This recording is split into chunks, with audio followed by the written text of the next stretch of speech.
आज है 21 फरवरी 2023 दिन मंगलवार। Welcome back to clean news UP. चलिए देखते हैं उत्तर प्रदेश की 25 फटाफट बड़ी खबरों को। इससे पहले आप न्यूज को कहां से देख रहे हैं हमें कमेंट में बताना बिल्कुल ना भूलें। साथ ही हमारे फेसबुक पेज को भी फॉलो करें। फेसबुक पेज का लिंक डिस्क्रिप्शन में दिया गया है।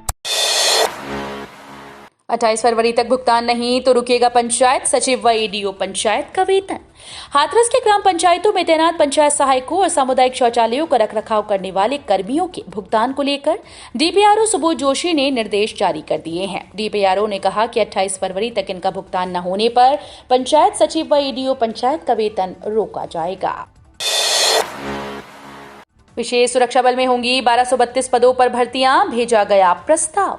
उत्तर प्रदेश विशेष सुरक्षा बल में 1232 पदों पर जल्द भर्ती प्रक्रिया शुरू होगी। इस संबंध में डीजीपी मुख्यालय ने पुलिस भर्ती एवं प्रोन्नति बोर्ड को प्रस्ताव भेज दिया है।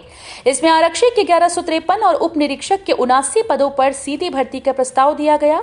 भर्ती बोर्ड ने आरक्षक के 1153 पदों पर सीधी भर्ती के प्रस्ताव को कुछ आपत्तियां लगाकर डीजीपी मुख्यालय वापस भेजा है। दरअसल प्रस्ताव और नियमावली में कुछ विरोधाभास होने से एडीजी स्थापना को इसका परीक्षण दोबारा भेजने का अनुरोध किया गया है। आईआईटी कानपुर आज जारी करेगा गेट उत्तर कुंजी। भारतीय प्रौद्योगिकी संस्थान कानपुर की ओर से आज मंगलवार 21 फरवरी को graduate aptitude test in engineering की मॉडल उत्तर कुंजी जारी की जाएगी। उम्मीदवार आधिकारिक वेबसाइट gate.iitk.ac.in से उत्तर कुंजी की जांच और डाउनलोड कर सकेंगे। गेट 2023 का आयोजन आईआईटी कानपुर द्वारा 4, 5, 11 और 12 फरवरी को किया गया था। उत्तर कुंजी जारी होने के बाद उम्मीदवार संभावित स्कोर की गणना करने के लिए रिकॉर्ड की गई प्रतिक्रियाओं के साथ कुंजियों का मिलान कर सकेंगे। निवेश को जमीन पर उतारने के लिए काम शुरू। शहरी क्षेत्रों में 634 हेक्टेयर का लैंड बैंक तैयार। वैश्विक निवेशक सम्मेलन में मिले प्रस्ताव को जमीन पर उतारने के लिए तेजी से काम शुरू हो गया है। आवास विभाग ने इनके आधार पर भूमि उपलब्ध कराने के लिए अब तक 634.449 हेक्टेयर का लैंड बैंक तैयार किया। जरूरत के मुताबिक ये भूमि निवेशकों को उपलब्ध कराई जाएगी।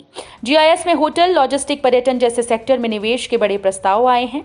ये ऐसे सेक्टर हैं जिसके निवेशकों को शहरी क्षेत्र में ही जमीन की जरूरत होगी। यूपी को केंद्र से मिलेगा 3 वर्षों का बकाया जीएसटी। केंद्र से यूपी को 3 साल के बकाया जीएसटी प्रतिपूर्ति मिलने का रास्ता साफ तो हो गया, लेकिन राज्य कर मुख्यालय बकाया राशि का खुलासा करने से कतरा रहा है। वहीं राज्य कर आयुक्त मिनिस्ती एस की ओर से सिर्फ ये जानकारी दी गई कि वर्ष 2019-20, 2020-21 व 2021-22 बकाये के संबंध में केंद्र सरकार से निर्धारित प्रारूप पर विवरण सीएजी को सत्यापित करने के लिए भेज दिया गया है।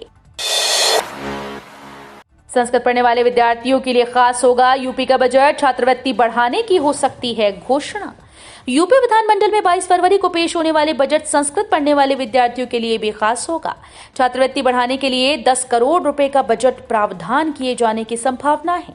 सूत्रों की माने तो बजट का आकार करीब 7 लाख करोड़ रुपए का हो सकता है। वर्तमान में कक्षा 9 से 12 तक के उत्तर प्रदेश संस्कृत बोर्ड के विद्यार्थियों या यूपी बोर्ड में संस्कृत विषय के साथ पढ़ाई करने वाले विद्यार्थियों के लिए अन्य विषयों के विद्यार्थियों के समान ही छात्रवृत्ति मिलती है।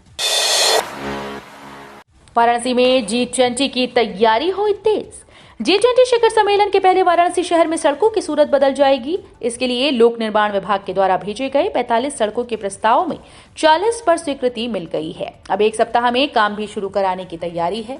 लोक निर्माण विभाग ने पहले 149.20 करोड़ रुपए का प्रस्ताव तैयार किया था, लेकिन उच्च अधिकारियों के निर्देश पर बाद में पुनः प्रस्ताव संशोधित करके 136.02 करोड़ रुपए का भेजा गया। इसमें 45 सड़कों को शामिल किया गया था। मशीनें खराब होने पर गर्भवतियों को मिलेगा ई वाउचर। निजी केंद्रों पर भी करा सकेंगी निःशुल्क जांच।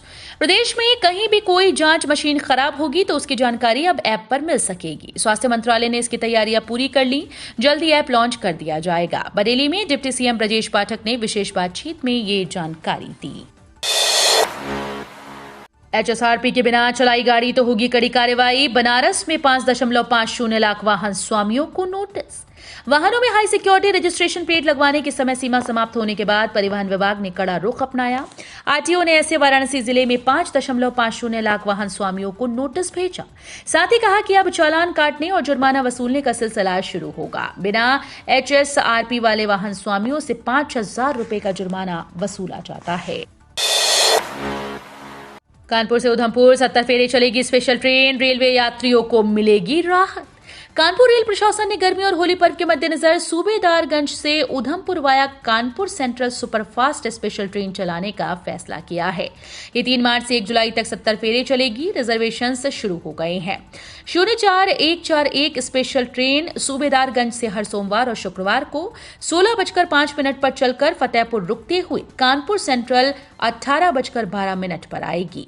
5 मिनट बाद चलकर इटावा, टूंडला, अलीगढ़, खुर्जा, बुलंदशहर, हापुड़, मेरठ सिटी, मुजफ्फरनगर, सहारनपुर, अंबाला कैंट, लुधियाना, जालंधर, पठानकोट, जम्मूतवी रुकते हुए दूसरे दिन दोपहर 12:40 पर उधमपुर पहुंचेगी। यूपी के 31,872 संविदा कर्मियों को मिलेगा बड़ा लाभ। इस व्यवस्था से होगा वेतन का भुगतान। निकायों में संविदा कर्मियों यानी कार्यदायी संस्था के माध्यम से रखे जाने वालों के मानदेय भुगतान में धोखाधड़ी नहीं चल पाएगी। इनका मानदेय अभी वेतन सॉफ्टवेयर से सीधे उनके खाते में डाला जाएगा। इसके लिए ऐसे कर्मियों का ब्यौरा ऑनलाइन करने की प्रक्रिया शुरू करा दी गई। अब तक 31,872 का ब्यौरा ऑनलाइन किया जा चुका है। ठीक तरह से नहीं हो रहा कुपोषित बच्चों संबंधी योजनाओं का प्रबंधन। कुपोषण मामलों में HC ने यूपी सरकार को लिया आड़े हाथों। हाईकोर्ट के लखनऊ बेंच ने कुपोषित बच्चों व महिलाओं की स्थिति पर राज्य सरकार को आड़े हाथों लिया। न्यायालय ने कहा कि इस संबंध में चलाई जा रही कुछ योजनाओं का प्रबंधन सही तरीके से नहीं हो पा रहा। न्यायालय ने कहा कि मानव संसाधन की कमी समेत इसके तमाम कारण हैं। इसके साथ ही न्यायालय ने मामले में दाखिल जनहित याचिका पर जवाब दाखिल करने का आदेश अपर मुख्य सचिव महिला व बाल कल्याण को दिया है। न्यायालय ने कहा कि हलफनामे में बच्चों व महिलाओं के कुपोषण को दूर करने के लिए राज्य में चलाई जा रही योजनाओं का ब्यौरा भी दिया जाए। सदाबाद में रोजगार मेला 28 फरवरी को। सेवायोजन कार्यालय की ओर से 28 फरवरी को सलेमपुर रोड स्थित श्री मोहनलाल आदर्श इंटर कॉलेज में 1 दिवसीय रोजगार मेला लगाया जाएगा। रोजगार मेले में पंजीकरण कराने वाले अभ्यर्थियों को सुबह 10 बजे से साक्षात्कार किए जाएंगे। सहायक जिला सेवायोजन अधिकारी ने बताया कि रोजगार मेले में 18 से 45 वर्ष आयु के हाई स्कूल, इंटरमीडिएट, स्नातक, परास्नातक इत्यादि उत्तीर्ण अभ्यर्थी ही प्रतिभाग कर सकते हैं। प्रत्येक अभ्यर्थी को सेवायोजन विभाग की वेबसाइट पर पंजीकरण कराना अनिवार्य है।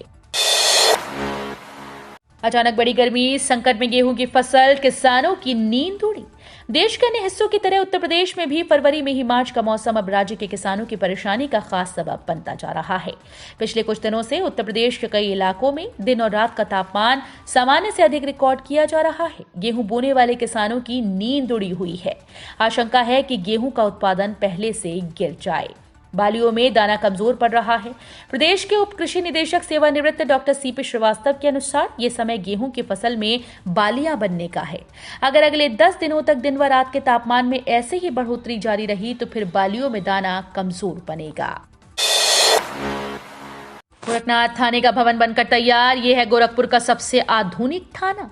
गोरखपुर में गोरखनाथ थाने का नया भवन बनकर तैयार हो गया। 17.10 करोड़ रुपए की लागत से बना ये भवन जिले का सबसे आधुनिक थाना है। लोक निर्माण विभाग इसी महीने इसे पुलिस विभाग को सौंप देगा। गोरखपुर जिले का सबसे आधुनिक गोरखनाथ थाना भवन का निर्माण लोक निर्माण विभाग के निर्माण खंड डिवीजन ने कराया है। 10,000 स्क्वायर फीट में बने इस भवन का निर्माण कार्य मार्च 2021 में शुरू किया गया था। इसे फरवरी 2023 तक पूरा कर लेना है।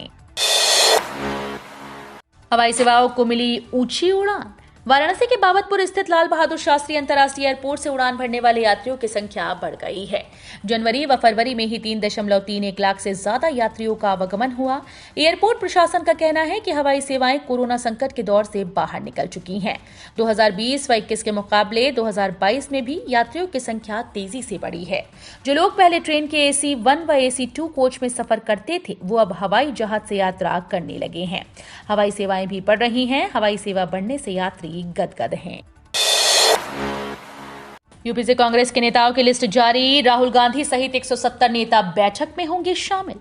कांग्रेस के रायपुर में होने वाले 85वें अधिवेशन में यूपी से राहुल गांधी सहित 170 नेता शामिल होंगे। इसकी लिस्ट जारी कर दी गई है।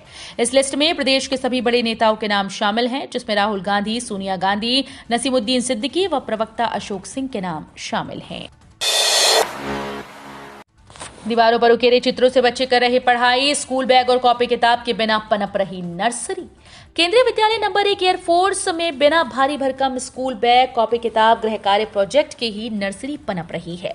पारंपरिक क्लासरूम की जगह दीवारों पर उकेरे फल फूल, जानवर, खिलौनों को मित्र बनाकर 3 से 5 वर्ष के नौनिहाल ज्ञान अर्जित कर रहे हैं। प्रेरणादायी कार्टून, कहानी और गीतों से जमा घटाव, जानवरों के नाम, रंगों की पहचान, सामान्य ज्ञान, बात करने चलने का तरीका, भारतीय संस्कृति परंपराओं को सीखा जा रहा है।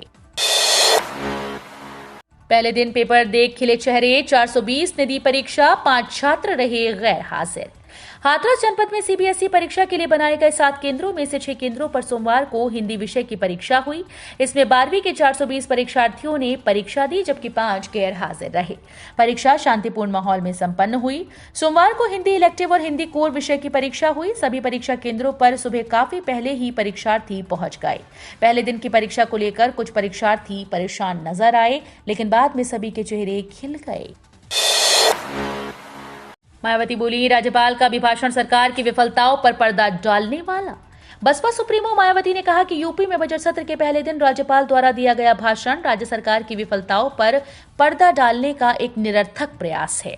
उन्होंने ट्वीट के जरिए कहा कि यह अभिभाषण लोगों को त्रस्त करती महंगाई, गरीबी, बेरोजगारी और पिछड़ेपन व अशांत माहौल आदि के खास मामलों में सरकार द्वारा विफलताओं पर पर्दा डालने का निरर्थक प्रयास है। छात्र छात्राओं ने सीखा जापानी तकनीक से मूर्ति बनाने का हुनर। बनारस हिंदू विश्वविद्यालय के दृश्य कला संकाय में छात्र छात्राओं ने जापानी तकनीक से मूर्ति बनाने का हुनर सीखा। 2 सप्ताह की राकू एक्सपेरिमेंट स्कल्पचर वर्कशॉप में छात्र छात्राओं को विशेषज्ञों ने मूर्ति और बर्तन बनाने का प्रशिक्षण लिया। 6 छात्राओं समेत 50 लोगों की टीम ने 14 दिनों में 50 अधिक मूर्तियों को तैयार किया। सोमवार को संकाय में मूर्ति और बर्तनों की प्रदर्शनी भी लगाई गई। खरीदारों का 27 करोड़ दबाए बैठे हैं एलजीए व आवास विकास। खरीदारों का पैसा न लौटाने वाले 26 बिल्डर्स के खिलाफ जिला प्रशासन कार्रवाई करेगा। वहीं अब एलजीए और आवास विकास के खिलाफ भी सख्ती बढ़ती जा रही है। रेरा के आदेश पर दोनों विभागों से 27 करोड़ रुपए की वसूली की जानी है। डीएम सूर्यपाल गंगवार ने दोनों विभागों को सोमवार तक का समय दिया। इसके बाद जिला प्रशासन बैंक खाता सीज करने के अलावा इनकी संपत्तियों की नीलामी की कार्रवाई शुरू कराएगा। राहुल कश्यप बने मेरठ के सिटी मजिस्ट्रेट। 1 माह 7 दिन बंद रहेगा गागलहेड़ी भगवानपुर मार्ग। सहारनपुर में गागलहेड़ी भगवानपुर मार्ग पर बन रहे सीमा स्वागत द्वार के निर्माण को लेकर गागलहेड़ी भगवानपुर मार्ग बुधवार से 1 माह 7 दिनों के लिए बंद रहेगा। बता दें कि यूपी उत्तराखंड सीमा पर काली नदी चौकी के समीप यूपी में प्रवेश पर भव्य स्वागत द्वार का निर्माण कराया जा रहा है। ये स्वागत द्वार 65 लाख रुपए की कीमत से बनाया जा रहा है। पशुपालकों की आय में होगी बम्पर वृद्धि। गाय भैंसों को खिलाएं ये घास। देश के ग्रामीण क्षेत्रों में गाय भैंसों का पालन बड़े स्तर पर किया जाता है। इन गायों से ज्यादा दूध उत्पादन हासिल किया जा सके, इसके लिए उनके पोषण का भी खास ध्यान रखा जाता है। इसी कड़ी में बरसीम, जिरका, गिनी और पैरा जैसी अनेक घास को आहार के तौर पर दिया जाता है। इन सभी घासों में नेपियर घास को सबसे ज्यादा प्रभावशाली माना जाता है। नेपियर घास की खेती हर तरह की मिट्टी में हो सकती है। इसे ज्यादा सिंचाई की जरूरत नहीं पड़ती। यही वजह है कि इसकी लागत भी कम बैठती है। इसे एक बार लगाने पर 5 साल तक लगातार हरा चारा मिलता है। यूपी में रोडवेज भर्ती का नोटिफिकेशन हुआ जारी। उन युवाओं के लिए उत्तर प्रदेश परिवहन विभाग से बहुत अच्छी खबर आई है जो लोग उत्तर प्रदेश में रोडवेज भर्ती का इंतजार कर रहे हैं। बता दें कि इस भर्ती का उम्मीदवार लंबे समय से इंतजार कर रहे थे। आखिरकार ये भर्ती अधिसूचना उम्मीदवारों के लिए घोषित की गई। इस भर्ती के संबंध में पूरी जानकारी विस्तार से उपलब्ध होने जा रही है। बता दें कि भर्ती का नाम यूपी रोडवेज भर्ती 2023 है, जहां अनुसूचित जाति के 85 पद हैं, अनुसूचित जनजाति के 8, अन्य पिछड़ा वर्ग के 110 पद, सामान्य वर्ग के 203 पद हैं। तो ये थी आज की 25 फटाफट बड़ी खबरें। अगर आपको न्यूज पसंद आई हो तो वीडियो को लाइक और शेयर जरूर करें। धन्यवाद।